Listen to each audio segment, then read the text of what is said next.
Priyanka. This program is written and directed by Sardaris. So sit back, relax and see us perform. ജീവന്റെ നിലനിൽപ്പിന് ആധാരം ശുദ്ധജലവാഹിനികളാണ് ഓരോ നദികളും, ഭൂമിയുടെ ജീവനാഡികൾ. പുരാണങ്ങളും ഐതിഹ്യങ്ങളുമായി കെട്ടുപിടിഞ്ഞു കിടക്കുന്ന ധാരാളം നദികളുള്ള നാടാണല്ലോ നമ്മുടെ ഭാരതം. സഹൃദയരെ, ഇതാ നിങ്ങൾക്ക് മുമ്പിൽ ഞങ്ങൾ അവതരിപ്പിക്കുന്നു പുണ്യപുരാതന നദി ഗംഗ.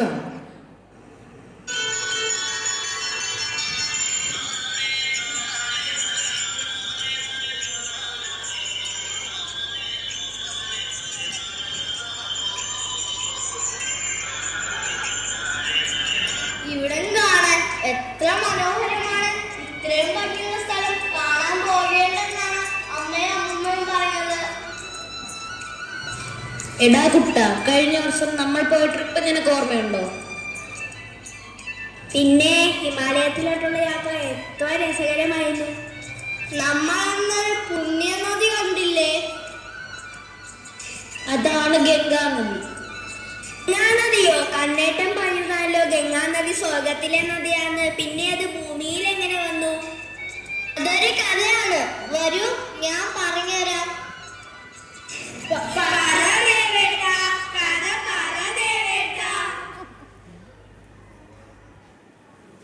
കപിലമുനി ഒരുപാട് കാലമായി തപസ് ചെയ്യുകയായിരുന്നു.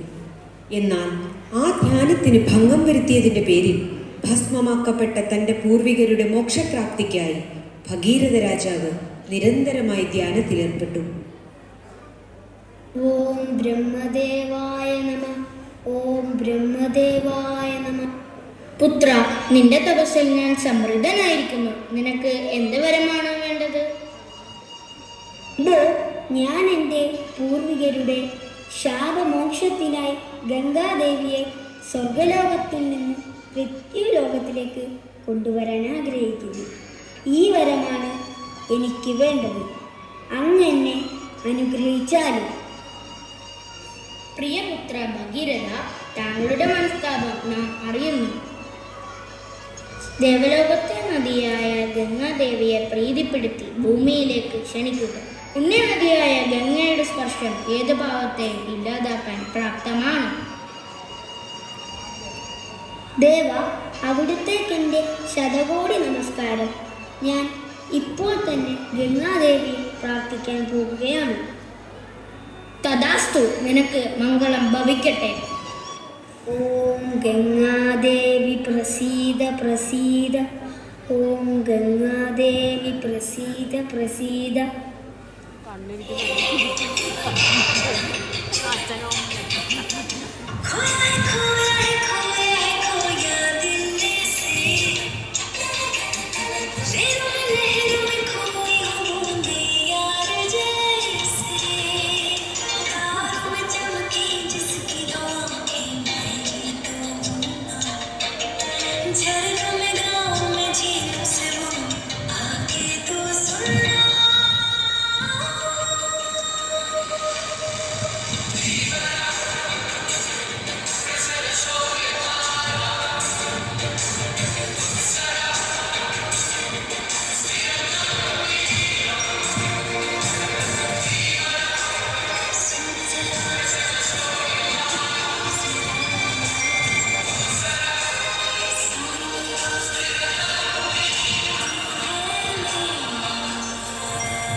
ഭഗീരഥ, നിന്റെ തപസ്സിന്റെ ഫലമായി ഞാൻ പൃഥ്വിലോകത്തേക്ക് വരാൻ തയ്യാറാണ്. പക്ഷേ എന്റെ ശക്തമായ പ്രവാഹം ഈ ഭൂമിക്ക് താങ്ങാൻ കഴിയുമെന്ന് തോന്നുന്നില്ല. ആദ്യം നീ ഇതിനൊരു ഉപായം കണ്ടുപിടിച്ചാലും. അങ്ങനെയാവട്ടെ ദേവി. ഓം ബ്രഹ്മദേവായ നമഃ, ഓം ബ്രഹ്മദേവായ നമഃ, ഓം ബ്രഹ്മദേവായ നമഃ. അല്ലയോ ബ്രഹ്മദേവ, ഗംഗാദേവിയുടെ ശക്തമായ പ്രവാഹത്തെ ഈ ഭൂമിക്ക് താങ്ങാൻ കഴിയില്ല. ഇതിനൊരു ഉപായം അങ്ങ് നിർദ്ദേശിച്ചാലും. ദേവനായ മഹാദേവന് മാത്രമേ ഈ വിഷമഘട്ടത്തിൽ നിന്നെ സഹായിക്കാൻ കഴിയൂ. ഈ മഹാദേവനെ ശരണം പ്രാപിച്ചാലും.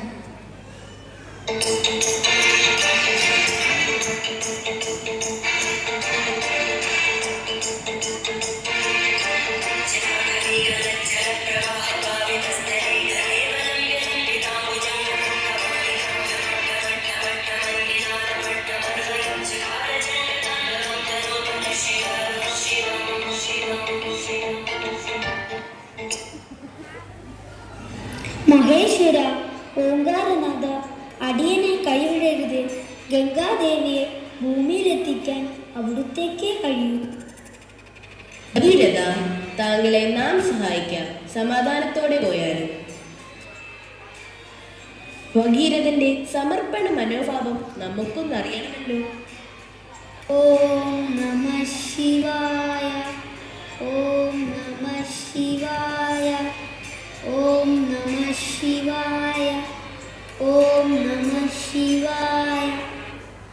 കാലങ്ങളോളം നീണ്ടുനിന്ന കഠിന തപസ്സുകൊണ്ട് ഭഗീരഥൻ മഹാദേവനെ സംപ്രീതനാക്കി. ഭഗീരഥന് നൽകിയ വാക്കു പാലിക്കാനായി ശ്രീ പരമേശ്വരൻ ഗംഗാദേവിയെ ഭൂമിയിലേക്ക് അയക്കാൻ തയ്യാറായി.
ജഗദീശ്വര, അവിടുത്തെ ആജ്ഞപ്രകാരം ഭൂമിയിലേക്കൊഴുകാൻ നാം സന്നദ്ധയാണ്. എന്നാൽ നമ്മുടെ സഞ്ചാര പദത്തിലുള്ള ഏതൊന്നിനെയും തട്ടിത്തെറിപ്പിച്ച് നമുക്ക് പോകാനാവൂ. ആ പാതയിൽ പിന്നെ ഒന്നും അവശേഷിക്കില്ല. ആശങ്ക വേണ്ട ദേവി ഗംഗ. എന്തെന്നാൽ നിന്റെ അപാര ശക്തി നമ്മിലേക്ക് ലയിപ്പിച്ച് ഓളങ്ങളെ മന്ദഗതിയിലാക്കി നാം ദേവിയെ ഭൂമിയിലേക്ക് അയക്കാം.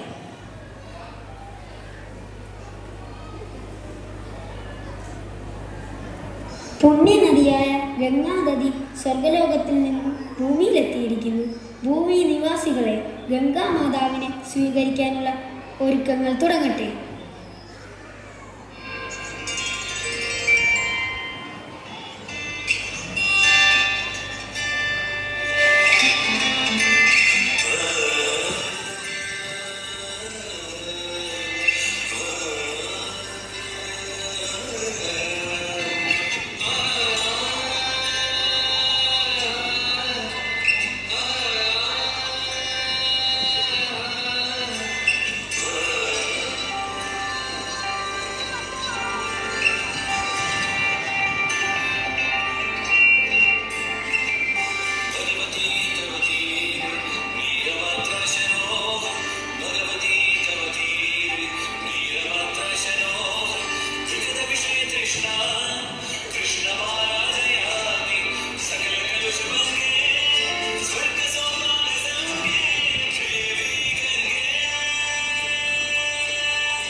എൻ്റെ ഉത്ഭവം. ഇപ്പോൾ ആ സ്ഥലം ഗംഗോത്രി എന്നാണ് അറിയപ്പെടുന്നത്.